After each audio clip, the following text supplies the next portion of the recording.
برکاتہ۔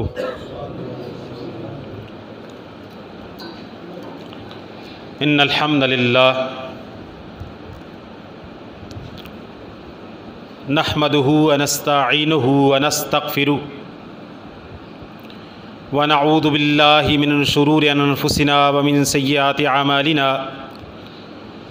من يهده اللہ فلا مضل له ومن يضلل فلا هادی له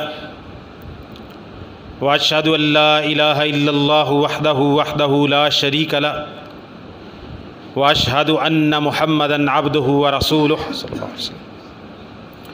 اعوذ باللہ السمیع العلیم من الشیطان الرجیم من ہمزہ ونفخہ ونفثہ۔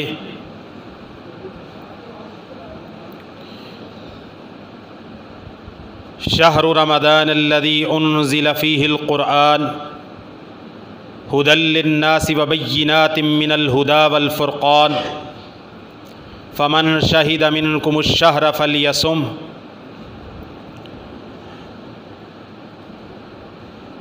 ہر قسم کی حمد و ثنا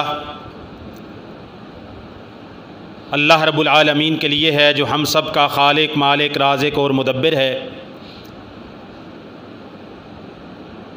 اور لاکھوں کروڑوں درود و سلام ہوں اس ہستی اقدس و مقدس پر کہ جن کا نام نامی اسم گرامی محمد الرسول اللہ صلی اللہ علیہ وآلہ وسلم ہے۔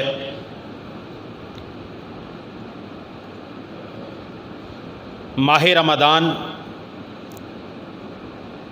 سال بھر کے مہینوں میں سب سے فضیلت والا مہینہ ہے۔ اس کے بہت زیادہ فضائل ہیں، بہت خوبیاں اور خصائص ہیں جو قرآن و سنت میں ذکر کیے گئے ہیں۔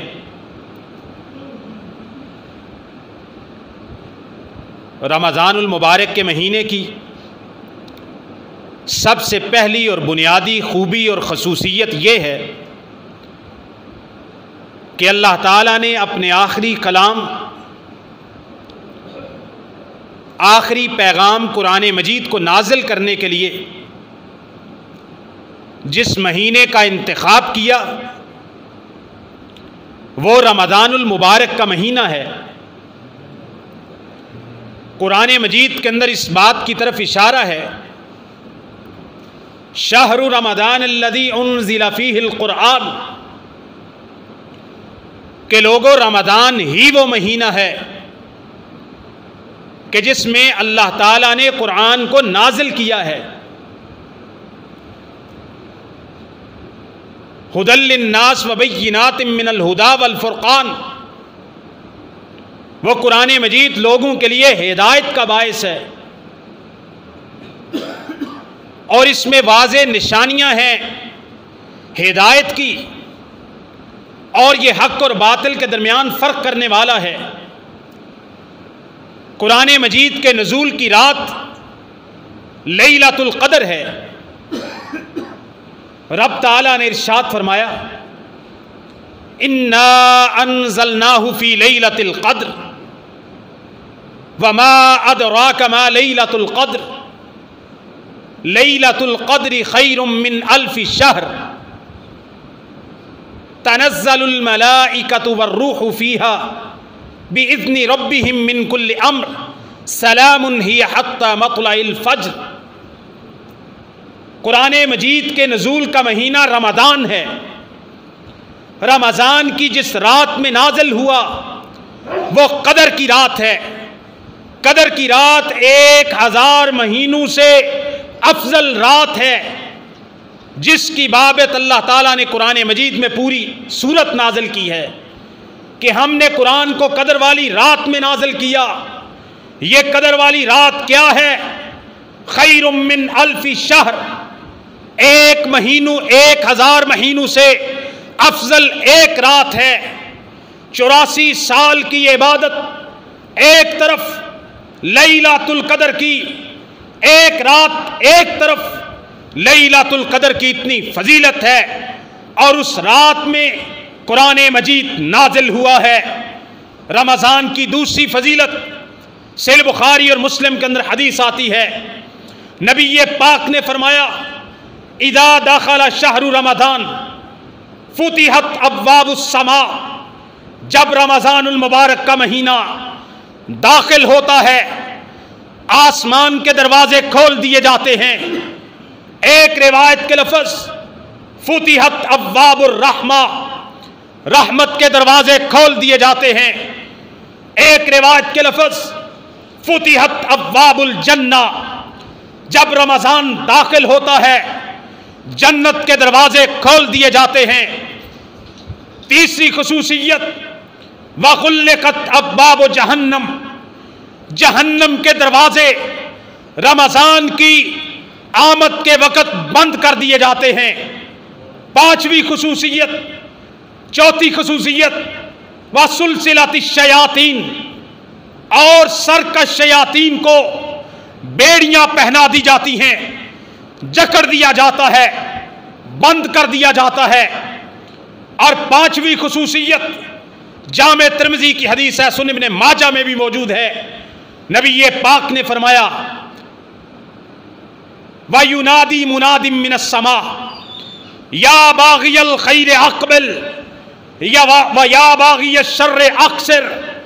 جب رمضان کا مہینہ آتا ہے آسمان سے ایک منادی کرنے والا منادی کرتا ہے، اعلان کرتا ہے، اے نیکی کو چاہنے والے، اے نیکی کی تمنا رکھنے والے، اے رب کا تقرب چاہنے والے، اے رب تعالیٰ کا پیار چاہنے والے، اے رب تعالیٰ کا قرب حاصل کرنے کی خواہش رکھنے والے، اے جنت کو چاہنے والے، اے جہنم سے بچنے کی تما رکھنے والے، اے رب کو راضی کرنے کی تما رکھنے والے، اے نیکیوں کے سمندر اپنے نامہ اعمال میں لکھوانے کی جستجو رکھنے والے، اے بندے نیکیوں کے پہاڑ کھڑا کرنے کی جستجو رکھنے والے، اے نبی پاک کی محبت میں سرگرداں اپنی زندگی کو اطاعت میں گزارنے والے، یا باغی الخیر اقبل، اے خیر کو چاہنے والے، نماز کو چاہنے والے، روزہ کو چاہنے والے، صدقات کو چاہنے والے، خیرات کو چاہنے والے، صوم و صلات کی پابندی کو چاہنے والے، اقبل، اب تیرا موسم بہار آ گیا ہے۔ اللہ نے آسمان کے دروازے کھول دیے، جنت کے دروازے کھول دیے، رحمت کے دروازے کھول دیے، جہنم کے دروازوں کو تالا لگا دیا۔ کوئی دروازہ جہنم کا اب اللہ تعالیٰ نے کھلا نہیں چھوڑا، شیاطین کو، سرکش جنوں کو جکڑ دیا۔ اے نیکی کو چاہنے والے، اب تیرے لیے رب نے ساری راہیں کھول دی ہیں، اقبل، آجا، آگے بڑھ جا، رب نے تیرے لیے نیکی کے راستوں کو آسان کر دیا ہے۔ وَيَا بَاغِيَ الشَّرِّ أَقْصِرْ وَيَا بَاغِيَ الشَّرِّ أَقْصِرْ، اور اے برائی کو چاہنے والے، سارا سال رب کی نافرمانیاں کرنے والے، نماز کی پرواہ نہ کرنے والے، صدقات و خیرات سے جان چھڑانے والے، اللہ رسول سے، اللہ اور اس کے رسول صلی اللہ علیہ وسلم سے اپنا ناطہ 11 مہینے تک توڑ کے رکھنے والے، اے غافل مسلمان، اے غافل رب کے بندے، یا باغی الشر اقصر، اے برائی کو چاہنے والے، اب بس کر دے، اب رک جا، اب صبر کر، برائی کو چھوڑ دے، نیکی کی طرف آ جا۔ کیوں؟ اس لیے کہ نیکیوں کی بہار رمضان المبارک کا مہینہ آ چکا ہے۔ چھٹی فضیلت رمضان کی خصوصیت یہ ہے، اسی جامع ترمذی کی حدیث کا اگلا ٹکڑا ہے، وَلِلَّهِ عُتَقَاءُ مِنَ النَّارِ وَذَلِكَ كُلَّ لَيْلَةٍ۔ رمضان کی ایک فضیلت یہ بھی ہے کہ رمضان کی ہر رات میں اللہ تعالیٰ لوگوں کو جہنم کی آگ سے آزاد فرما دیتے ہیں۔ وَلِلَّهِ عُتَقَاءُ مِنَ النَّارِ، اللہ تعالیٰ اپنی رحمت سے رمضان کی آمد کے بعد لوگوں کو جہنم سے آزاد کرتے ہیں، جہنم سے لوگوں کو نکالتے ہیں، جنت میں ان کا داخلہ کرواتے ہیں۔ اور یہ ایک رات کی بات نہیں، یہ صرف آخری عشرے کی بات نہیں، یہ صرف درمیانی عشرے کی بات نہیں، وَذَلِكَ كُلَّ لَيْلَةٍ، مومنو خوش ہو جاؤ، یہ رمضان کی ہر رات میں اللہ تعالیٰ جہنم سے لوگوں کو آزاد فرماتے رہتے ہیں۔ یہ رمضان کی برکات ہیں، اور رمضان کا روزہ رکھنا، رمضان کا قیام کرنا، لیلۃ القدر کا قیام کرنا، یہ تو رمضان کی آمد کی برکت میں آپ کو بتا رہا تھا۔ جہاں تک رمضان کا روزہ رکھنے کی برکت ہے، صحیح بخاری میں سیدنا ابو ہریرہ رضی اللہ تعالیٰ سے حدیث ہے، آپ نے فرمایا من صام رمضان ایمانا واحتسابا غفر له ما تقدم من ذنبہ، جاؤ لوگو، جو بندہ ایمان کی حالت میں ثواب کی نیت کے ساتھ رمضان کے پورے روزے رکھ لیتا ہے، مالک اس کے پچھلے سارے گناہوں پہ معافی کا قلم پھیر دیتے ہیں۔ اور ایک اور حدیث سن لیجئے، صحیح مسلم کی حدیث ہے، آپ نے فرمایا الصلوات الخمس والجمعۃ الی الجمعہ ورمضان الی رمضان مکفرات لما بینہن اذا اجتنبت الکبائر۔ صحیح مسلم کی حدیث، 5 نمازیں، ایک نماز سے لے کر اگلی نماز تک، اگلی نماز سے لے کے اس سے اگلی نماز تک، 5 نمازوں کے درمیان کا جو وقفہ ہوتا ہے، فجر سے لے کر ظہر تک، ظہر سے لے کے عصر تک، عصر سے لے کے مغرب تک، مغرب سے لے کے عشاء تک، عشاء سے لے کے پھر فجر تک، پھر یہ آگے 24 گھنٹے کی گھڑی ایک مومن مسلمان نمازی کی زندگی میں چلتی رہتی ہے، اور ایک جمعے سے لے کر اگلے جمعے تک کا دورانیہ 7 دن، وزیادۃ ثلاثۃ ایام، ایک روایت میں 3 دن زیادہ بھی آتے ہیں، جمعے سے لے کر اگلے جمعے تک 10 دن، او ورمضان الی رمضان، ایک رمضان سے لے کر اگلے رمضان تک کیا ہوتا ہے؟ مکفرات لما بینہن، 5 نمازوں میں جو درمیانی وقت آتا ہے فرض نمازوں کے درمیان، اس کے درمیان کے گناہ، ایک جمعے سے لے کر اگلے جمعے تک کے درمیان کے گناہ، ایک رمضان سے لے کر اگلے رمضان کے درمیان کے سارے گناہوں کے لیے یہ کفارہ بن جاتے ہیں۔ رمضان سے لے کر اگلے رمضان کے سال بھر کے گناہ سارے معاف ہو جاتے ہیں جب بندہ کبیرہ گناہ سے بچتا رہے۔ اس رمضان کے روزے رکھے پھر اگلے کے رکھے گا، درمیان کے سارے صغیرہ گناہ ویسے ہی معاف ہو جائے۔ جو رمضان کے روزے رکھ رہے پیچھے سارے گناہ معاف۔ پھر رمضان کا قیام، آج کل گاندھی صاحب بھی ہیں نا جی، انہیں کہا تراویح کہاں سے آ گئی، تراویح کہاں سے آ گئی، نبی پاک نے تو 3 دن پڑھی۔ ہمارے کئی بڑے پڑھے لکھے بندے وہ بھی پوچھ رہے ہوتے ہیں جو تراویح سے بھاگنا چاہتے، کئی ہمارے اہل سنت بھائی، اہل حدیث بھائی، وہ بھی کہتے 3 دہاڑے نبی پاک پڑھی ہے نا، انہیں یہ کوئی پتہ نہیں، نبی پاک ساری زندگی پڑھی ہے، نبی پاک نے رمضان تے غیر رمضان پڑھی ہے، تو رمضان جی بھی پڑھن واسطے تیار نہیں، تین صرف رمضان ہی تراویح یاد آئی، نبی پاک 12 مہینے تراویح پڑھی ہے، رمضان میں اس کو تراویح ترویحات ان کی جمع کہہ دیا جاتا ہے، ورنہ یہ قیام رمضان اس کا نام ہے، اور اس کو عام دنوں میں قیام اللیل بھی کہتے ہیں، تہجد بھی کہتے ہیں، صلاۃ اللیل بھی کہتے ہیں۔ سید عائشہ سے بندے نے پوچھا، صحیح بخاری کے اندر حدیث ہے، امام بخاری تراویح کے باب میں یہی ایک حدیث لائے، ان سے پوچھا گیا، وہ تابعی پوچھتے ہیں، ابو سلمہ بن عبد الرحمن شاید، وہ کہتے ہیں نبی پاک صلی اللہ علیہ وسلم کی نماز رمضان میں کیا ہوتی تھی، رمضان میں آپ کی نماز کیا ہوتی تھی؟ ماں عائشہ صرف رمضان کا نہیں بتاتے، وہ ساتھ یہ بھی بتا رہی ہیں یہی قیام رمضان ہے جو باقی 11 مہینوں میں بھی ہوتا ہے، رمضان میں آ کے تو اس کو بھاگ لگ جاتے ہیں، اس کی فضیلت بڑھ جاتی ہے۔ انہوں نے کہا ما کان یزیدو فی رمضان ولا فی غیرہ علی 11 رکعۃ، اور جس قیام کی تو بات کر رہا ہے نبی پاک رمضان اور غیر رمضان میں 11 رکعت سے زیادہ نہیں پڑھتے تھے۔ اب قیام رمضان کی فضیلت کیا ہے؟ یہ قیام اللیل، یہ صلاۃ اللیل، یہ تہجد 12 مہینے چلتی ہے، لیکن جب رمضان کا مہینہ آتا ہے تو اس کا نام پڑ جاتا ہے قیام رمضان۔ پھر یہ عشاء سے لے کر صبح فجر صادق کے طلوع تک پڑھ سکتے ہیں، درمیان میں اس کی فضیلت یہ ہے، نبی پاک نے اس کے بارے میں خاص فرمایا من قام رمضان ایمانا واحتسابا غفر له ما تقدم من ذنبہ۔ جاؤ صرف رمضان کا روزہ رکھنے سے نہیں، بلکہ جو بندہ سارے رمضان کا قیام بھی ایمان کی حالت میں ثواب کی نیت کے ساتھ کر لیتا ہے، اللہ اس کے بھی پچھلے سارے گناہ معاف فرما دیتے ہیں۔ چلو آپ تراویح نہ کہو کہ حدیث میں تراویح کا لفظ نہیں، ہم قیام رمضان کہتے ہیں نا، جو بندہ رمضان کا سارے کا قیام کرتا ہے، چاہے وہ 8 رکعت کرے، چاہے 20 رکعت کرے، چاہے 36 اور 33 رکعت کرے، جھگڑا کیا ہے، کرے تو صحیح، سارا رمضان کرے۔ آگے آگے ہو جائیں بھائی آگے ہو جائیں۔ قیام رمضان کی وجہ سے پچھلے سارے گناہ معاف، اب جو بندہ قیام رمضان بھی نہیں کر سکا کسی وجہ سے، مسافر ہے، کاروباری نوکری پیشہ آدمی ہے، یار وہ 5 راتیں قیام کر لے. یہی صحیح بخاری کی حدیث ہے. آپ نے فرمایا من قام لیلۃ القدر ایمانا واحتسابا غفر لہ ما تقدم من ذنبہ. رمضان میں رب ایسے لوگوں کو جہنم سے آزاد کرنا چاہتے ہیں کہ رب کی رحمت اتنی جوش میں ہوتی ہے کہ پورا رمضان بھی نہیں. جو بندہ آخری عشرے میں لیلۃ القدر آخری 5 تاک راتوں میں ہوتی ہے، آخری عشرے کی 5 تاک راتوں میں 21ویں کو، 23ویں کو، 25ویں کو، 27ویں کو یا 29ویں کو، نبی پاک نے فرمایا جس نے لیلۃ القدر کا قیام بھی ایمان کے ساتھ ثواب کی نیت سے کر لیا، اللہ اس کے بھی پچھلے سارے گناہ معاف فرما دیتے. نبی پاک صلی اللہ علیہ وسلم کے پاس ایک شخص آیا، اس نے کہا اللہ کے نبی ان شہدت اللہ الہ الا اللہ وانک رسول اللہ واصلی الصلوات الخمس.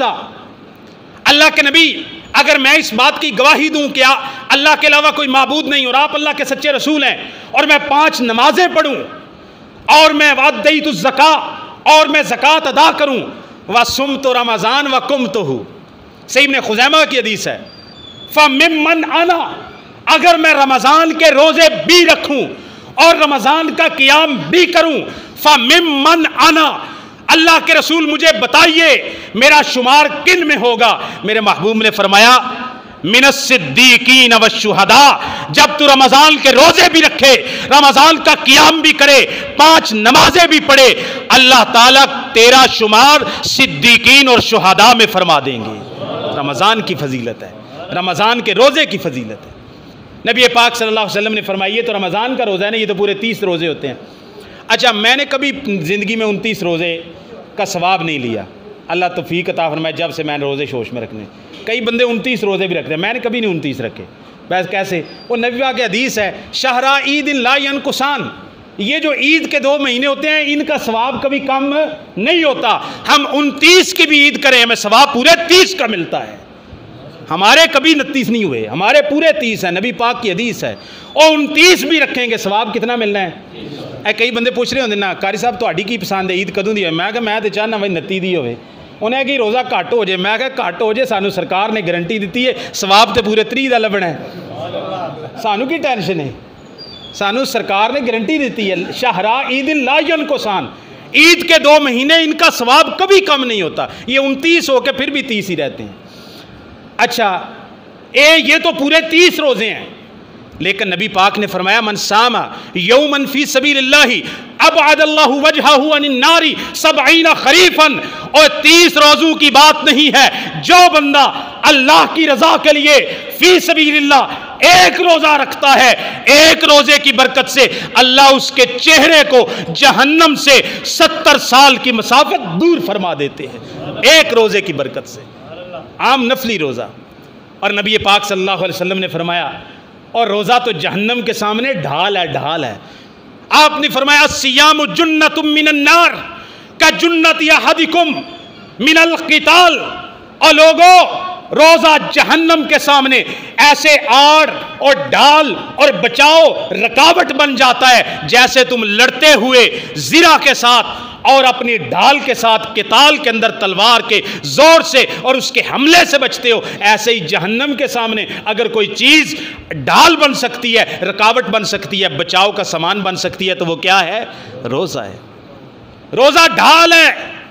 اور پھر روزہ، میں نے اس حدیث کا ترجمہ یہ کیا ہے روزہ ساڈے دکھ سکھ دا ساتھی ہے. روزہ ساڈے 48 منٹ تے روزہ افطار ہونا ہے، پورے 12 منٹ پے نے. میں جس ٹائم انشاءاللہ تمہیں چھڈاں گا تسی افطاری تے پہنچ جاؤ گے، ٹینشن تسا نہیں لین، ٹھیک ہے؟ میں نے اس کا ترجمہ کی اس حدیث کا کہ روزہ ساڈے دکھ سکھ دا ساتھی ہے. یہ میں نے خلاصہ اس حدیث کا نکالا ہے. نبی پاک صلی اللہ علیہ وسلم نے فرمایا، صحیح حدیث ہے، الصوم والقرآن یشفعان للعبد یوم القیامہ. قیامت کے دن روزہ بھی رب کی بارگاہ میں اپنے روزے دار بندے کے لیے اللہ کے سامنے سفارش کرے گا، اور قرآن بھی اپنے صاحب قرآن کے لیے سفارش کرے گا اللہ کے سامنے.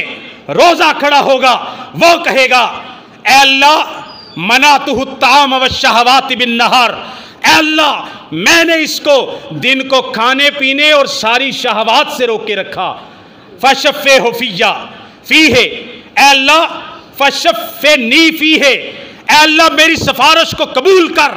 آگے سے قرآن آ جائے گا، وہ کہے گا منعتہ النوم باللیل، اللہ میں نے رات کو اس کو نیند سے روکا کہ بندہ قرآن پڑھنے کے لیے رات کو قیام اللیل میں جاگتا رہا، نماز میں کھڑے ہو کے قرآن پڑھتا اور سنتا رہا۔ فیشفعان، نبی پاک نے فرمایا روزے کی سفارش بھی قبول ہوگی اور قرآن کی سفارش بھی قبول ہوگی اور بندے کو اللہ جنت کا داخلہ عطا فرما دے۔ اے روزے تے ساڈی سفارش ہی کرانی ہے، جدو اے گل سوچ لیے نا پھر روزہ اوکھا رہندا نہیں۔ ہن 4-5 دیہڑے ہوئے نے، گرمی شروع ہوئی ہے، ہن تھوڑا روزہ حال وال پوچھدا ہے، پہلے نہیں سی پوچھدا، پہلے 12-13 دیہڑے کوئی نہ سی پوچھیا، ہن پوچھنا شروع کیتا۔ اچھا میں سوچ رہا تھا واللہ العظیم، ایسے نہ میں حدیثیں پڑھا تھا معاشر کی گرمی کے بارے میں نے کہا اندازہ کریں کہ اس روزہ گھبرا جاتے ہیں ہم بھی، جوان آدمی ہیں، صحت مند ہے، اللہ کا شکر ہے، معاشر کی گرمی میں سورج 1 میل کے فاصلے پر ہوگا، 1 میل کے فاصلے پر۔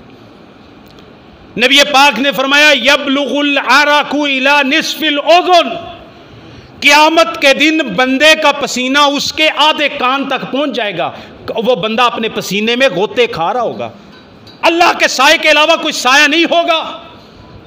اللہ کی قسم جب روزے میں گرمی لگے نا، پیاس، صرف معاشر کی گرمی کو یاد رکھ لے، اور پھر آپ کو دیے 1 گھونٹ پانی پینے سے بندہ سکون حاصل کرتا ہے، تو آپ کو اس 1 گھونٹ کے بارے میں کیا خیال ہے کہ پیارے پیغمبر نے فرمایا اس دن کہیں پانی نہیں ملے گا، پانی ملے گا تو محمد رسول اللہ آقا کائنات کے حوض کوثر کے ملے گا۔ نبی پاک نے فرمایا من شرب منہ لم یظمأ ابدا، جس بندے نے 1 گھونٹ حوض کوثر سے جام کا پی لیا، معاشر کے 50,000 سال دنوں میں اس کو دوبارہ پیاس نہیں لگے گی۔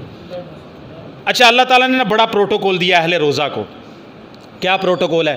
کوئی صدر آتا ہے، وزیر اعظم آتا ہے نا، تو اس کو ریڈ کارپٹ اس کے لیے بچھائے جاتے ہیں، اللہ تعالیٰ نے ریڈ کارپٹ، آ جاتے ہیں بھائی، آ جاتے ہیں ڈاکٹر صاحب 5 منٹ صرف ڈاکٹر صاحب جی۔ نبی پاک صلی اللہ علیہ وسلم نے فرمایا کل قیامت کے دن جنت کے کتنے دروازے ہیں بھائی؟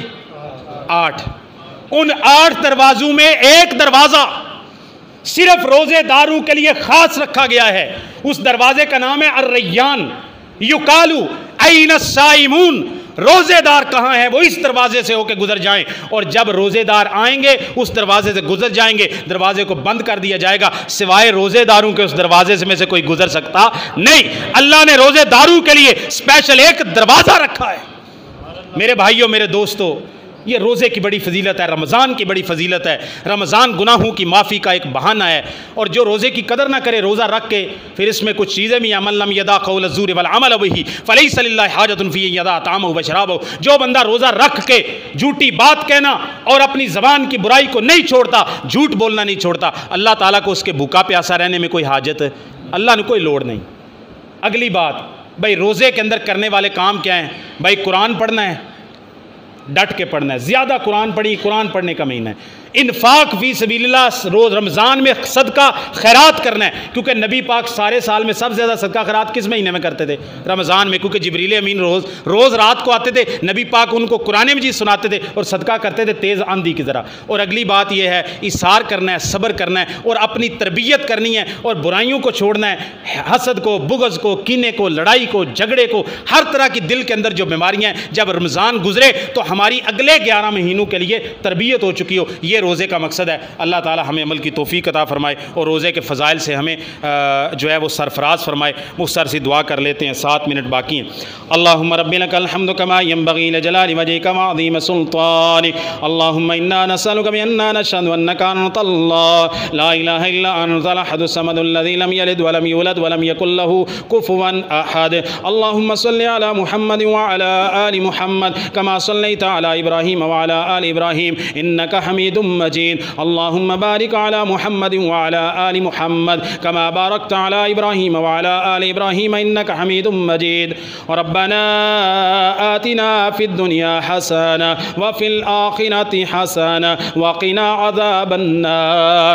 ربنا اصرف عنا عذاب جهنم إن عذابها كان غراما إنها ساءت مستقرا ومقاما. یا الہ العالمین ہم سب کے سارے گناہ معاف فرما. یا اللہ رمضان کی برکت سے ہمارے پچھلے گناہ معاف فرما. یا اللہ ہمارے روزے اور قیام رمضان قبول فرما. یا الہ العالمین ہمارے آباء و اجداد والدین رشتہ داروں میں سے جو فوت ہو گئے سب کی قبروں کو جنت کے باغ بنا. یا اللہ جتنے مسلمان بیمار ہیں سب کو شفاء کامل عاجل عطا فرما. یا اللہ ہمیں رزق حلال وافر عطا فرما. یا اللہ تنگ دستوں کی تنگ دستیاں دور فرما. یا اللہ بیماروں کو شفا عطا فرما. یا اللہ ہمیں اپنی راستے میں مال خرچ کرنے کی توفیق عطا فرما. یا اللہ ہمیں قرآن و سنت پہ چلنے کی توفیق عطا فرما. ربنا تقبل منا انک انت السمیع العلیم وتب علینا انک انت التواب الرحیم. وصلی اللہ علی رسولہ خیر خلقہ محمد وآلہ واصحابہ اجمعین برحمتک یا ارحم الراحمین.